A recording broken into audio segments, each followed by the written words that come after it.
Afternoon. My name's Della Cronin, and today I'm going to talk to you a little bit about SWE public policy and what it is that SWE members can or cannot do on behalf of SWE and the issues it cares about. So, if you've been involved with SWE's public policy initiatives in the recent years, you know that there's 4 areas of the organization focuses on primarily. They include STEM education in the country's schools, the application of Title IX in STEM fields, strengthening the STEM workforce by making sure that women have equal opportunities therein, and making sure that women in the STEM fields have the appropriate balance for them, life and family, and other things that are important to their daily life. The organization's primary public policy goals are to educate our members about public policy, give them tools that are helpful in participating in public policy, having SWE volunteers engaged in public policy at the federal level, educating other societies and policymakers on Title IX and how it can or should be applied to STEM fields. Priority for the organization is to lead STEM and other diverse communities to engage SWE members, other societies, policymakers on how Title IX can be applied to STEM fields. So, as you may or may not know, Society of Women Engineers is a 501c3 organization. It's a nonprofit organization. There are a lot of rules from the Internal Revenue Service about what it can and can't do, how it talks about itself, how it does or doesn't spend money. There are limitations as a 501c3 organization and one that has nonprofit status on what it can do in terms of trying to influence government in any way. As a result, there are certain limitations on what it can do as lobbying. There are restrictions on the amount of time that staff members employed directly by SWE can do lobbying, as well as the amount of money that the organization can spend on such efforts. SWE falls far under those limitations. It's not in any danger of coming close to them, but it's worth talking about them for members who are concerned about what it is they can or can't do on behalf of SWE or themselves when trying to influence policy.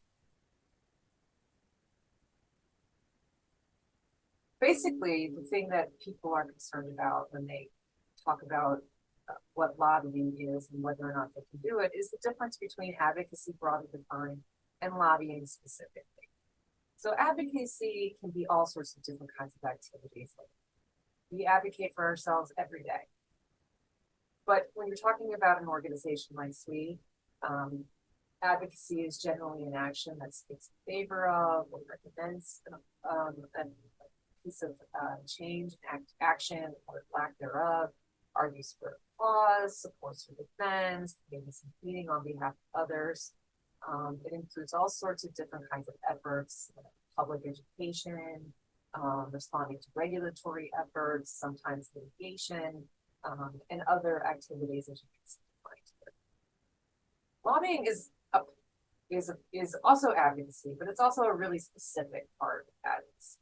As you can see here, it is defined as communicating with decision makers, which includes elected officials and their staff, and perhaps voters on ballot measures. It's communicating with them about existing or potential legislation and urging them to vote for or against. The difference between lobbying and advocacy really is this last sentence in this definition, which is all 3 components of this definition are required when you want to determine whether or not you're lobbying. You're talking to decision makers, there's actual legislation out there that's moving, and you're asking for a specific vote on that legislation. That's the difference. So what does that mean for you? Hopefully you're still interested and continue to be interested in doing advocacy on behalf of SWE, the issues that are important to you, the issues that are important to your community. But as a SWE leader or a member, you cannot use the SWE platform when you endorse the political candidate. That gets into a whole other set of issues that are not really related to lobbying. You cannot talk about SWE does or does not support any political candidate.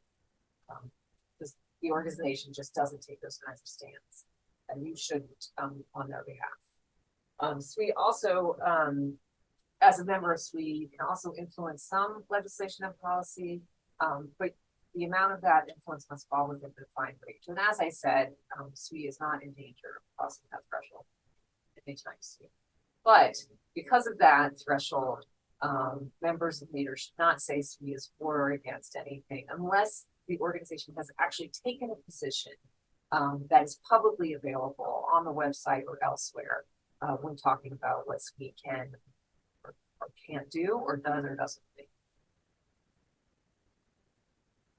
So here you can see sort of a number of examples of what it is that is prohibited as a SWE member and what you can or can't say about the organization and how it does or doesn't feel acceptable. So it should go without saying that you're prohibited from using SWE or SWE group funds to contribute to a partisan political candidate. That is not okay. But of course you can do that as a private citizen. Don't need to run that by SWE. You should not be using your SWE position or any groups to endorse any political candidates, speaking on behalf of SWE and how they do or don't feel about any candidates. You shouldn't be saying publicly that SWE endorses a piece of legislation or public policy. If they don't, those sorts of things are available on the website. And you can't sign the organization onto something that specifically supports legislation or other public policy without talking to headquarters.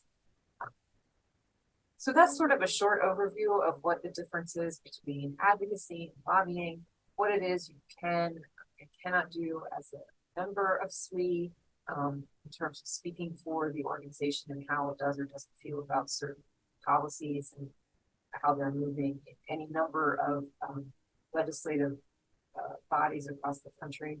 So I hope this is helpful in figuring out the difference. Thanks very much for listening. And thanks for all you're doing on behalf of SWE.